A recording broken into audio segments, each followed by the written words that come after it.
right, so now this is part 2, so this is kind of episode 9, but this is really actually episode 8, part 2, and I'm Miss Tyler, and welcome to Context for Kids.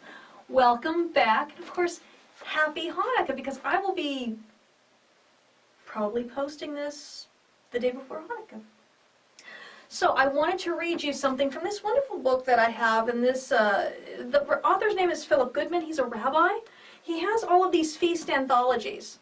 And first he starts out with the historical data, the stuff that we get from the actual Bible on the feast. And generally there isn't a lot of information. It just depends on which feast there is. Hanukkah, of course, everything is in post-biblical, post-Hebrew biblical writings, and they don't include the verses from the New Testament that talk about it. But that's okay. Then they talk. The thing is, they pull in extra biblical writings, the stuff that was written in between the last of the prophets and the time of the Gospels, and then they also have stuff from Josephus, who was a Roman historian. We've talked about him. They've got rabbinic writings from the Talmud and the Midrash, and just going through these centuries, and you can see the different things that they did with the holidays in Judaism. It's really a great, if you want to study, I love sociology. A lot of the books I write have to do with sociology. Honor and Shame in the Bible is a sociology book, but I made it relatable to the Bible. Then, the book that I'm writing right now is a lot sociology. It's about how socially things were done in the Bible. And so I love that because you're studying about a different culture. It just opens your eyes to the way other people do things. And a lot of times we make assumptions about why people do things, but this is a good way to become familiar with another culture. All right? And one of the things that I love in here, well, they've got short stories that are made at kid level, okay, at different age levels, and they're legends. I love reading legends. I do. People know that legends aren't true, but legends tell stories. I mean, Yeshua told parables, The Boy Who Cried Wolf is one of our modern parables. We just have little stories that teach concepts. And then Yeshua, Jesus, he would teach like Lazarus and the blind man. And just different, and they weren't true stories, but he was teaching something that was true. Just like with The Boy Who Cried Wolf, we teach children not to lie and say that there's danger when there's not danger, or when there is danger. No one's going to be there to protect them. So anyway, it goes through and it has the different legends, and they're fun. Like they have one that's, I'm not going to, okay, never mind. I'm getting totally off track. I really enjoy these books. And they've taught me a lot. Made a lot of assumptions in the past, and I like this book. Because he talks about the things that existed at the time, he talked about the things that didn't exist at the time, like the miracle of the oil story. Well, that didn't come about for hundreds of years, and there's a reason it came about, okay? And it's not the reason a lot of people think. So anyway, let's go to the dedication of the sanctuary. This is from 1 Maccabees, chapter 4. And it starts in verse 36. Now Judah and his brothers said, now that our enemies are crushed, let us go up and purify and dedicate the sanctuary. This was after 3 years of war. The entire army gathered together and went up to Mount Zion. They saw the sanctuary desolated and the altar profaned. The gates burned up. Miss Tyler's going to cry. Get used to it. And the weeds growing in the courts as in a forest, or as on one of the mountains, and the priests' chambers torn down. They tore their garments and made great lamentation, and put ashes on their heads, and fell on their faces on the ground, blew solemn blasts upon the trumpets, and cried out to heaven. When somebody died, or when there was a time of great mourning, they would tear their clothing. It was symbolic of grief, of absolute grief. Judah was a leader of the Maccabeans. He was actually the one that was called Maccabeus. Judah appointed certain men to fight against the garrison in the citadel. That's the Acra on the southern part of the Temple Mount. Or just to the south. Until he could cleanse the sanctuary. So they had to hold the Greeks back until they could get the sanctuary cleansed. They were willing to die to cleanse the sanctuary, because that's God's home. That's the house of God, is what it's called in the Bible. He selected priests without blemish, whose delight was in the law, and they purified the sanctuary, carrying out the stones that had defiled it to an unclean place. They took counsel as to what they should do about the altar of burnt offering, which had been defiled. Why had it been defiled? Because an idol had been set up, and sacrifices, they had set up an altar on the altar, and sacrifices were being altered. They offered a pig up there. Pig blood was on the altar. So the altar had been defiled. They couldn't just wash it off. And they couldn't, there was nothing they could do except take it apart. So a good plan occurred to them, namely to tear it down, lest it become a reproach to them, because the heathen had defiled it. So they pulled down the altar and they put away the stones in the Temple Mount in a suitable place until a prophet should come to decide what would be done with them. And they took whole stones according to the law and constructed a new altar like the former one. They built the sanctuary, that's the actual temple building, and the interior of the temple, and hallowed the courts, and made new holy vessels, and brought the candlestick, the altar of incense, and the table into the temple. That's the table of showbread. They burned incense on the altar and lit the lights on the menorah, so that they would shed light in the temple. They called it candlestick in here, but that's King James. It's a menorah. It was an oil lamp. So it would shed light in the temple. They put loaves of bread upon the table. They hung up the curtains and finished all the work which they had undertaken. They also adorned the front of the table with golden crowns and small shields, and rededicated the gates and the priest chambers, and fitted them with doors. There was great joy among the people, and the reproach caused by the heathen was removed. Judah and his brothers and the entire congregation of Israel decreed that the days of the dedication of the altar should be kept with gladness and joy at their due season, year after year, for 8 days, from the 25th of the month of Kislev. So the 25th of the day of the month of Kislev was when they were able to consecrate the altar and make sacrifices again. It was the exact same day that the heathens had defiled it by setting up that idol as though he was greater than our God, and putting that altar on top of God's altar, as if somebody's altar should be on top of God's altar over his. Yeah, honor and shame language, right, guys? Oh my gosh. They were shaming our God all over the place. He always gets the last laugh, though. Okay. And I'm going to... Oh, it doesn't have it in here.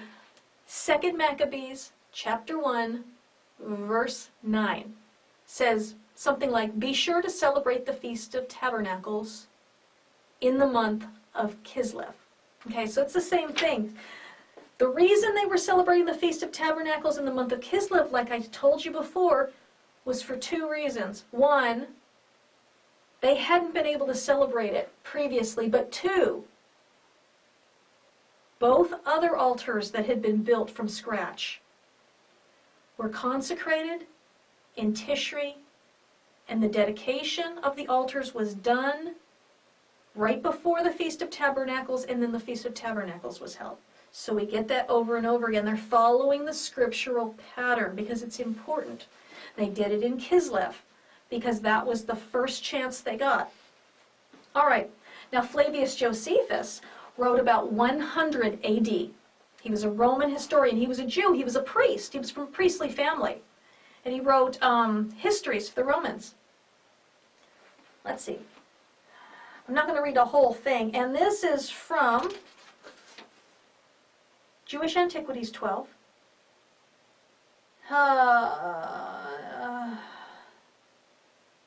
Chapter 7. And we're going to be going through to the bottom. This is probably verse 7.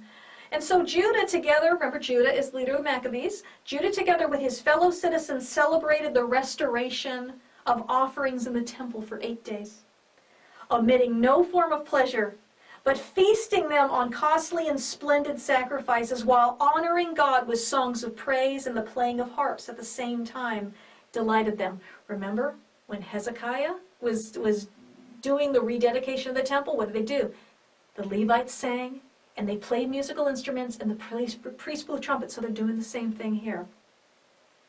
So much pleasure did they find in the renewal of their customs, and in unexpectedly obtaining the right to have their own service after so long a time, that they made a law that their descendants should celebrate the restoration of the temple service for 8 days. So that was the institution of Hanukkah. And from that time to the present, we observe this festival, which we call the Festival of Lights, giving this name to it. I think from the fact that the right to worship appeared to us at a time when we hardly dared hope for it.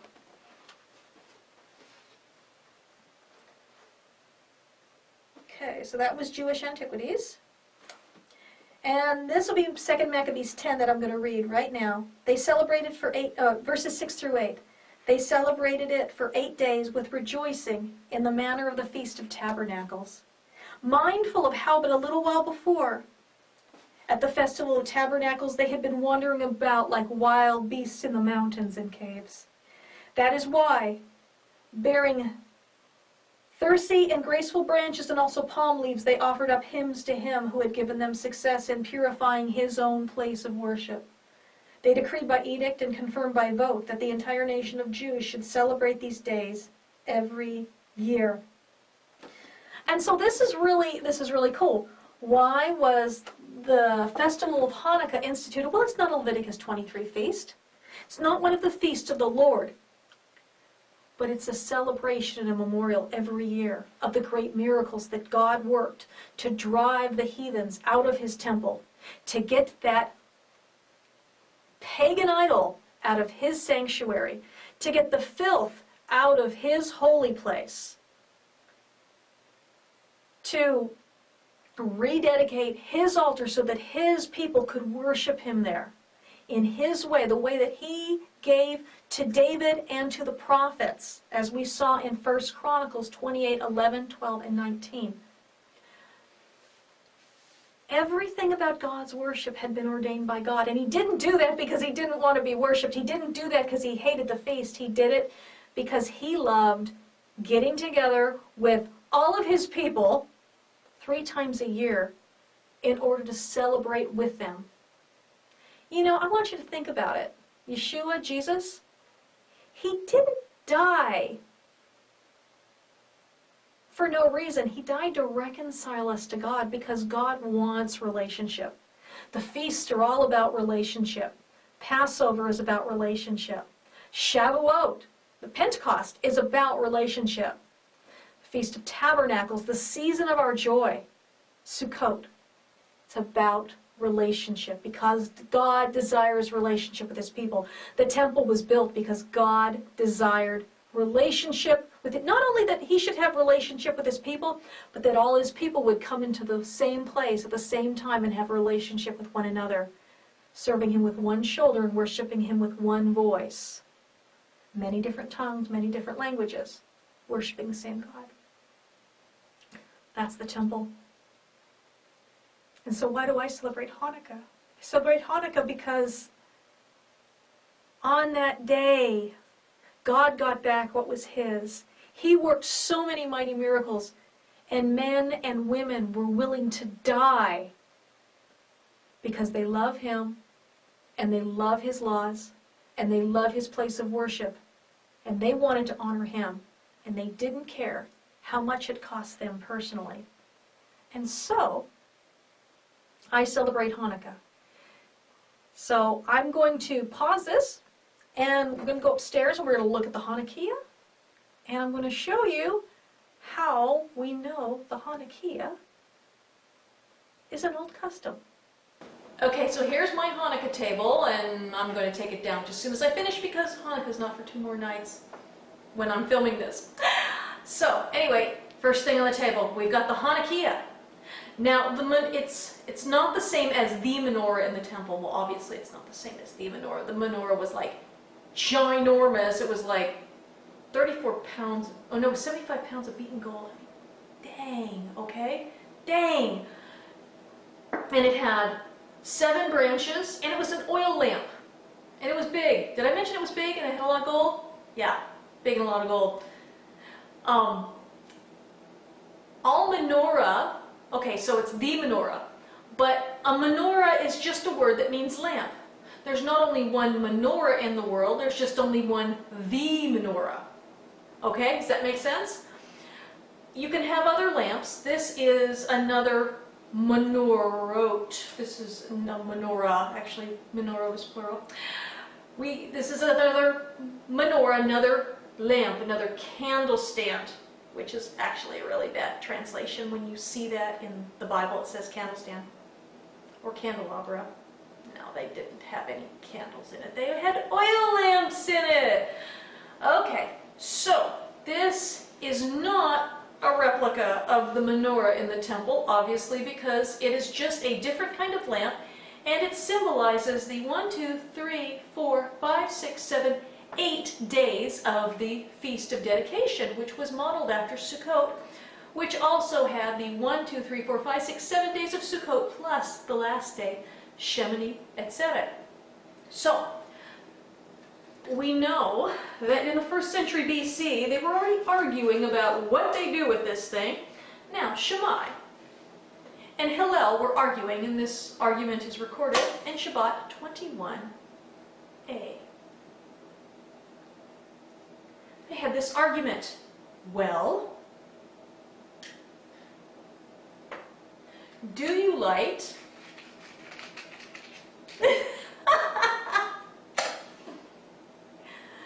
do you light 8 on the first night or 1 on the first night? And then do you increase or do you decrease? Well, Shammai, I'm going to do it Shammai's way right now just so you can see the full effect.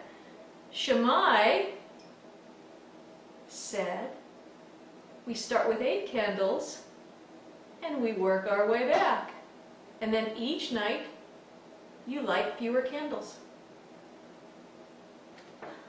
But Hillel said, no. We start with 1 candle, and then the second night we have 2, third night we have 3, fourth night we have 4.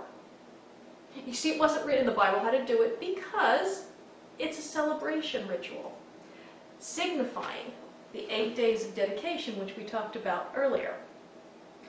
But after the temple was destroyed, the house of Shammai kind of went bye-bye, and all of his rulings were overturned, and they started doing things Hillel's way. But they were arguing. They had like 600 things they argued about. So anyway, this is what the Hannukiah would look like on the 8th night. Of course, these are my regular Shabbat candlesticks. And I got my match holder here. These are my spices. You know, we say a special blessing at dinner, thanking God for the wonderful smells He has made. Isn't it wonderful that God makes things smell good? Now, there's a game that we play. In my house, we play it for Sour Patch Kids and Swedish Fish. However, the Swedish fish I bought got mysteriously eaten. You can find instructions for playing dreidel as a family online. I will post some in my blog. My family, we play, well, the boys play for Sour Patch Kids, but chocolates. If I'm going to do candy, I'm going all the way. And my family also, I like to read about Hanukkah, and I have all these books. I can make you a book list if you want, but the most important book that we read for Hanukkah is this one. This is the Machzor for Sukkot. You see, the Feast of Dedication isn't a Leviticus 23 feast. And so the prayers and services that David and the prophets got, well, there are none for Hanukkah. It hadn't happened yet. And so when they did the Feast of Dedication, because it was modeled after Sukkot, they pray to God the same praises and prayers that they do in Sukkot. And there are 8 days worth, and we do them. And I love doing them. My boys take turns being the chazan, the reader.